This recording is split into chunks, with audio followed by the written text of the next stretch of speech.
Welcome to In the Bleachers with Wheaties, Wallene, and I'm Pete Mose, and we've got two special guests with us today. Brett Sergent, coach of the Pequot Lakes Patriots softball team, and also Katie White, a senior on the softball team. And Katie's joining us for a very special reason. The last few weeks have been amazing. She's had a great career with the Patriots, but 2 weeks ago, she drove in 12 runs in a doubleheader win over Wadena Deer Creek, and also hit 3 home runs in one game, and actually 9 RBIs in one game. And also, just the other night, Monday night, May 5th, she also threw 2 no-hitters. And we've been covering sports a long time, both of us, and I've never heard of that before. What a performance. What a great season for you, Katie. Thank you. That was quite a feat. I mean, they only had 4 base runners in the 2 games. Mm-hmm. And I hear there was good defense played behind you, too. In fact, you made a great play, too. I heard on the second game on a ball up the middle. You need those in a no-hitter. Yeah. And then also, the season started out slow with a lot of bad weather, snow, rain, cold. You were inside a lot. Apparently that hasn't hindered you at all. You're off to a great start to start the season, and your team's 8-3. Yep. Yeah, it doesn't affect us really. We're used to it, but it's still kind of a pain to be inside. Yep. How about your thoughts, Brett, too, on the quick start?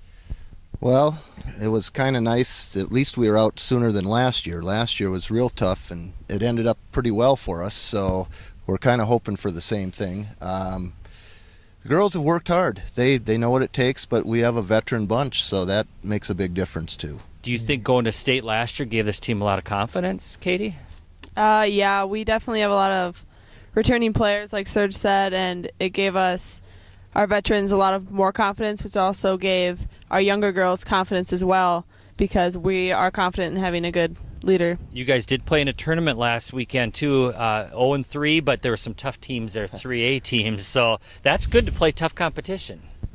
Well, we're going to a new section this year, Section 7. Well, it's an old new section for us. Being in the middle, we move around a lot. But we figured we needed some better competition. You know, they have Hermantown and Cloquet in that section. And so we played Wayzata, which is one of the biggest schools in the cities. We lost 3-2, left 14 runners on base. We really wanted that one. Then we played Andover, who's, I think they're 3rd in 2A right now. And then we played Andover, who was probably one of the fastest teams I've seen. They're a 4A school. So you're seeing a lot of new teams. Katie, is that an advantage for you or for the opponent when you pitch against a team you've never seen before? I think it's advantage for both. I don't know. It's hard because I don't know exactly what I'm up against, and I have to figure out which pitches I want to throw. But at the same time, since they haven't seen me, they don't really know exactly what they're going up against. Yeah, we do have a couple big double headers coming up next week when we host Perham on Thursday and are at Staples Motley on Friday. So. Right.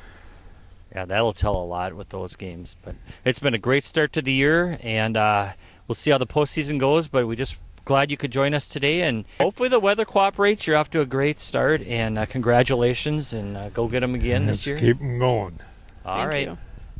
In other sports this week, speaking of softball, Pine River Bacchus is off to a nice start. They're 10-2 after sweeping Walker, Hackensack, Akeley on May 6th. The Pequot Lakes baseball team is 3-6 overall after being swept by Detroit Lakes, while the Tigers from Pine River are 3-7 after splitting with Lake of the Woods on May 6th.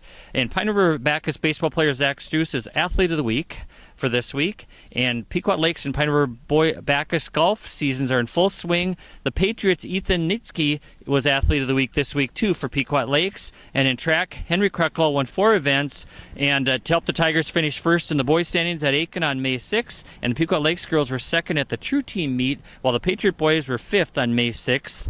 And finally, Wheaties, we're at the Nisswa Community Park. Right now behind us is the Lightning Amateur Baseball Field, where they're going to play St. Matthias on Sunday, May 11th.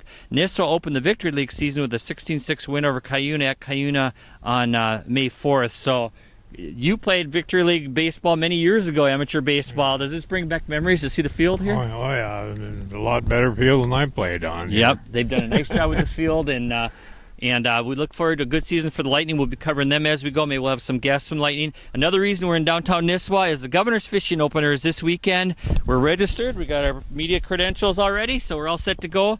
We're just a block away from downtown Nisswa. Friday night, they're going to have the big community picnic there, and then we'll be on Gull Lake for the fishing opener with the Governor on Saturday. So They got the biggest tent I ever seen. isn't that a huge tent over there? So come on down to Nisswa. That's where all the fun is for the Governor's opener, and be safe out there if you're going to go fishing. Wheaties, you're going to be fishing this weekend? No, I don't. You're going to think wait so. a little bit. Okay.